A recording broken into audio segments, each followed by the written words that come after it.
replace that. Got the oil pan off. We got to replace the rear main seal, the oil pan gasket. It's leaking. Master cylinder, it went bad on us.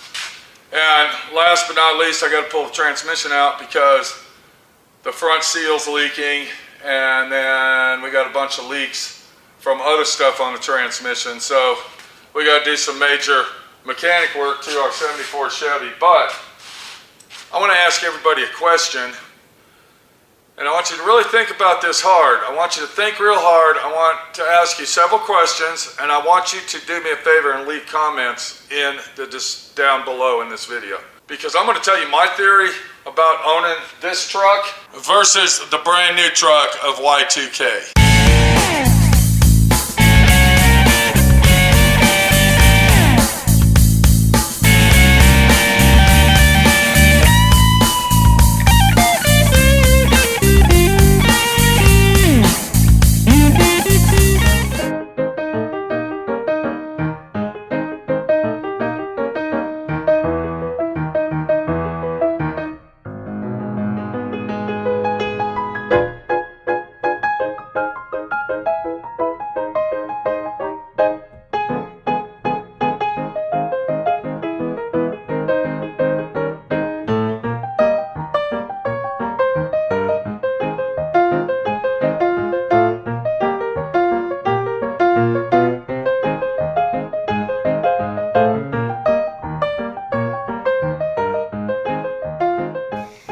So let me give you a little background history on this truck. It's a 74 Chevy 3/4 ton 2-wheel drive.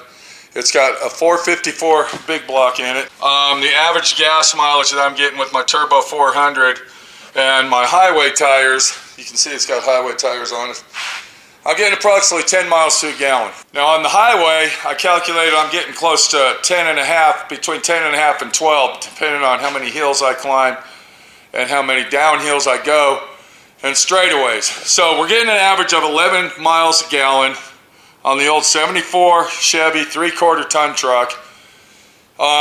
It's got rust on it. The paint job doesn't look that good. You can see that. And the interior is cramped up. It's got cramped up interior in it. I ended up putting a tilt steering column in it because I'm 6'5", and I didn't want the wheel sitting in my lap. So we went ahead and changed that, and then I went ahead and kind of semi-restored the interior of it. You can see that. I even went as far as getting the seat recovered. And the truck's really nice. It drives really good. It's got a lot of power, a lot of torque, and it's just a nice overall truck. But the problem we have is that the truck sat out in the field for over 10 years. And when I first got it running, everything worked out great. It was a beautiful truck. It ran strong. Right out of the chute, I mean, I didn't have to do much to it. I had to do a major brake job to it. I think I tuned up the distributor, cleaned it up, and went down the road. You can see the 454 right here, big block. I had to pull the gas tank out, of course, clean it, and all that juicy stuff. I had to replace the wire harnesses. So this is all brand new engine, wire harness, and then the wire harness goes all the way back to the tail lights. That's all brand new. I had to replace the wiper motor on it. I still don't have the park fixed. I got to put a piece in there that makes it self-park. But other than that, I mean, I haven't done anything else to it but drive it. And now it's starting to leak. We're getting oil leaks and we're getting transmission leaks. Now that's from sitting around for 10 years plus. It just finally caught up with itself. And I just realized as I was under the car, getting ready to put the oil pan gasket back on and the rear main oil seal, I noticed that the transmission front seal is leaking, so I got to pull the transmission out to fix that. That's a major situation, especially when you're by yourself. You can see I got the main bearing cap off. I'm replacing the rear main oil seal, and then I'm going to put a new gasket on the engine. So yeah, I'm doing major repairs to this truck. And one more thing I want to remind everybody of, this thing's paid for. I don't owe any money on it. And I only have liability insurance. I have only what the state requires me to have, and to get tags for this, I think they're $65 a year. That's it. It's got an AM radio in it. It's not that comfortable to drive, but it's paid off. Insurance is dirt cheap. I'm getting 11 miles to a gallon average, and it gets me from point A to point B. And if I need to tow something with it and go across country, my truck will do that. This truck that you're looking at is a 2021. It cost me $53,000. It's not paid off.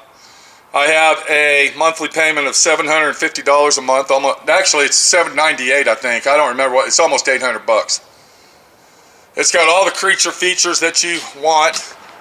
It's got electric seats. It's got maps. It's got air conditioning.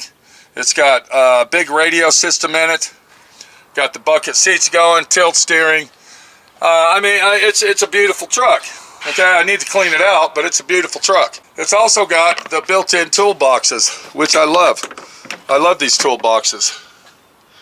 I can put all my stuff in here, and I don't have to worry about it. I don't have to clog up the back seat of my truck with it. The bed, it's a good-sized bed. I can't haul a piece of plywood in it without it sticking out or anything else. But it's a good truck to haul what I need. And also, I can haul my trailer if I want to go pick a car up or maybe take my RZR out and go 4x4 or whatever. This is a good truck to have. Now, this one gets an average of 15 miles a gallon. I get 15 miles a gallon. I'm paying $800 a month for a car payment. I have to have full coverage insurance on it, which has cost me about $160 a month for that. Maybe more than that, I don't know. To get tags on this truck cost $175 a year to drive it. It'll take me 3 more years to pay this off. It's going to take 3 more years or 2 more years to pay this off. And I've already got over 100,000 miles on it. So now that we know what we're talking about, we got 2 trucks here. We got brand new. Oh, and I'm sorry, I forgot. I got 40,000 miles on this, and the engine blew up. I had to get a brand new engine put in it. If the transmission goes out on this truck here, you can't rebuild it. The transmission is non-rebuildable. You have to buy a new one. It costs about $7,000 or $8,000, and that's for installation and everything. This is a 4x4, and it's a beautiful truck. I love this truck. But the problem that we have is that this truck, I can work on it. Whatever I need to do, I can work on it. The parts that I needed to fix this truck is a rear main oil seal. I got the high-tech one-piece gasket instead of the cork gasket. One tube of silicone in case I need it. I shouldn't have to use it with this gasket. I got a master cylinder that cost me $60. Let me go ahead and look at that. Yes, that's exactly the same thing as what I got. We'll go ahead and look at that. Brand new. This is not rebuilt. I'm sure it's made in China. Who knows? Yes, it is. Made in China. Hopefully it'll work. Hopefully it'll work.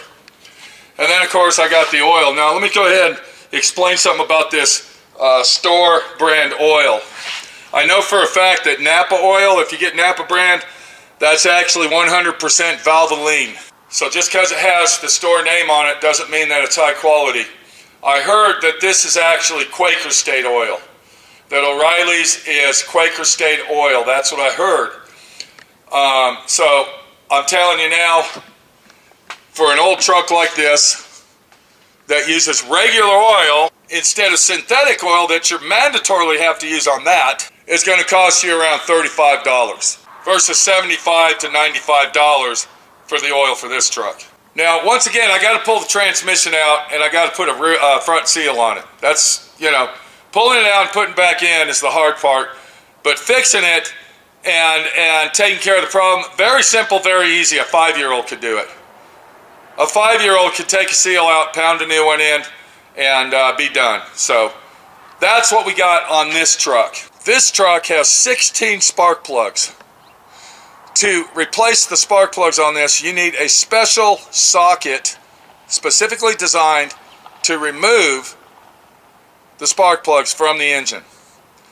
The spark plugs alone cost $25 each, so times that by 16. And now we're just talking spark plugs only. We're not talking anything else. If you need to clean the fuel injectors on this, it's going to run you $400 to $700 depending on where you go.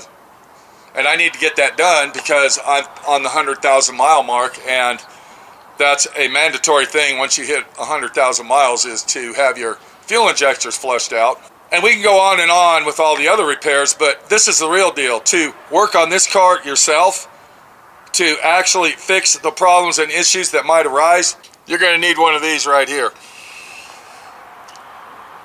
Now, I'm showing you this one because this one has AI installed in it that will tell you how to fix the problem, how to diagnose it. You don't have to do anything. You just plug in the Bluetooth connector. You can stand up to 30 feet away as long as you're on Wi-Fi. And this little machine made by MuCar is going to automatically tell you how to fix it, what do you need to do, the tools that you need, and everything else. But the problem is, without this, you aren't fixing that. So how much does this little machine cost, my friend Pete? Well, if you get them on sale, they're around $400, up to between $400 and $600. Once again, this is the most highly advanced machine that you can purchase, diagnostic machine. It works on every car around the world, and it does an awesome job. You hook it up, and it's a done deal. It has everything that you need on here, okay? Read codes, auto search, diagnose, you know, it's everything that you need. Okay, so let's go, and then it's got Dollar Fix Community. Now what this is a community that if you run into problems, you ask your community what's going on, how to fix it, and you'll get hundreds of responses to help you repair your vehicle. You got the intelligent assistance right there. There it is. AI, MUAI, intelligent assistance. Once your diagnostic problem comes up, it's going to tell you automatically how to fix it, what you need, the parts, tools, everything. So I'm going to go ahead and turn this off.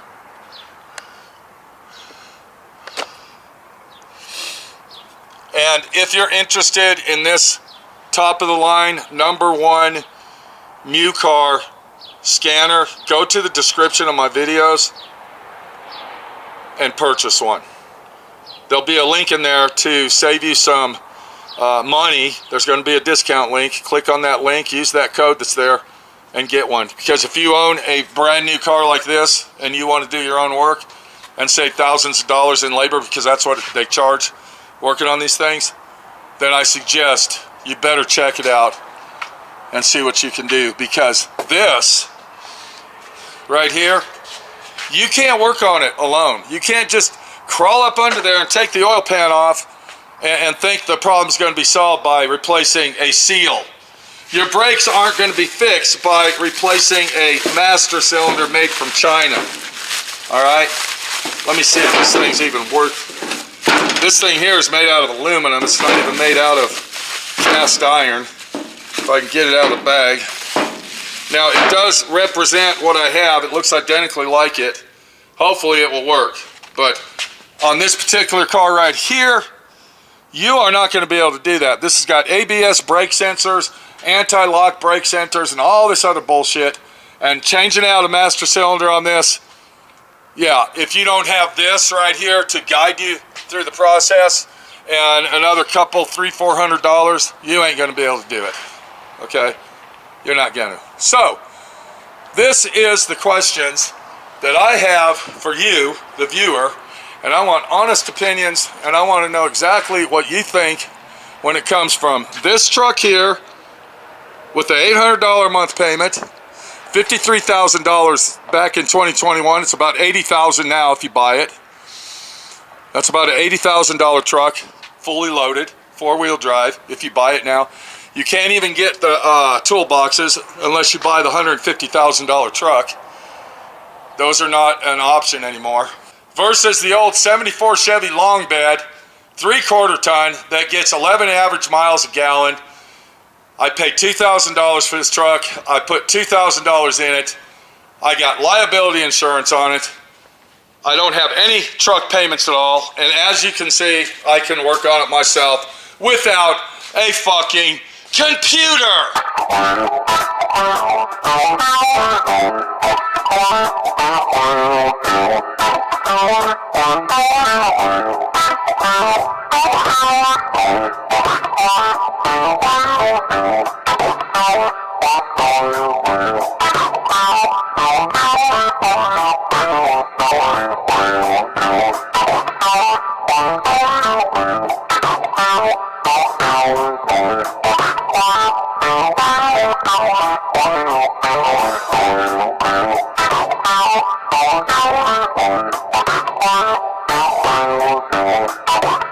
So these are the questions I have for you. Is it worth the money? And the 5 to 8 years, that's what the financing now is up to 8. I think it's up to 10 years. 10 years on brand new trucks over $100,000. Is it worth the hassle and the interest rates and the insurance costs and everything else it takes to drive that brand new fucking truck that can break down on you at any time, any way whatsoever, and going to cost you thousands of dollars to fix? Or is it better to own an old classic vehicle like this, liability insurance, minor hand tools to repair it, hardly any knowledge at all? You can get on YouTube and ask YouTube questions and they'll tell you how to fix it immediately. Would it be cheaper in the long run and more cost effective to the middle class individual that is out there struggling to survive on this vehicle here or that vehicle there? Now, before you answer that, here's a couple concerns I have. Several local governments across the United States are trying to ban these vehicles from the road. Several states are trying to ban these vehicles from driving them constantly every day. They're claiming it's because of EPA pollution, which is bullshit. That's total bullshit. I don't give a fuck what anybody says. But they are trying to do that to force you to spend $100,000 that you don't have on fucking vehicles that are throwaway items. It's throwaway trash. Eventually, that truck over there, where are we at? Where are we at here? Okay, you get the idea. That truck over there is going to be thrown in the fucking junkyard, while this truck is now, let's see, what is it, 50 years old, is still surviving, running and driving like a brand new truck. And very simple, easy maintenance to keep it running and driving.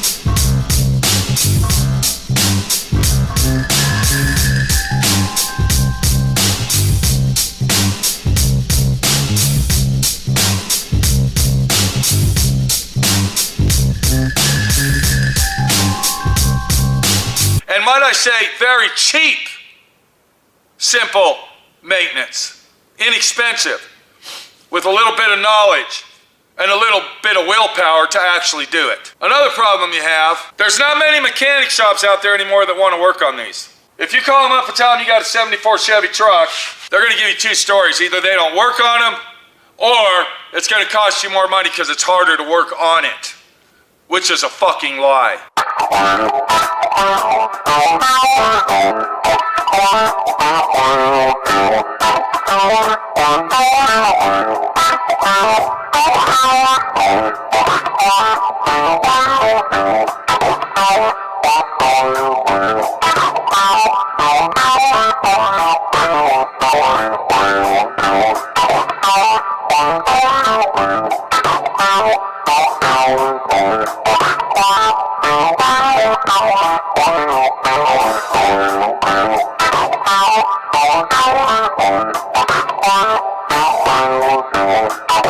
These are 199.78 thousandths easier to work on than that thing behind me. We don't need a computer to figure this one out. It's got 8 spark plugs. You can use a standard socket. Are you getting the idea now?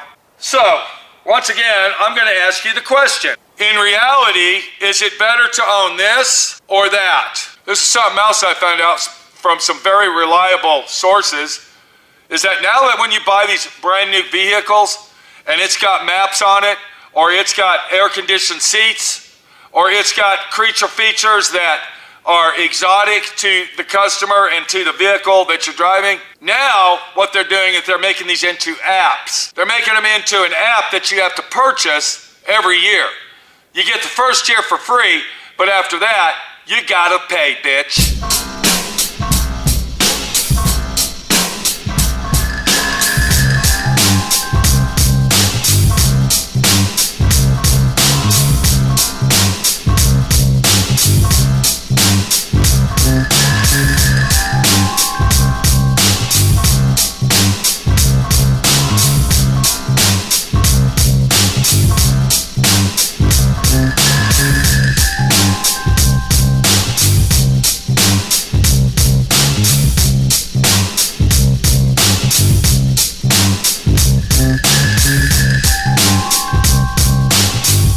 Corporation is trying to make us, and the government, pay for everything we do. I'm wondering when they're going to start making us pay to pull our pants down and take a piss. They are trying to control every blink of the eye that we make, and they're trying to tell us what we can do, when we can do it, how we can do it, and on and on and on.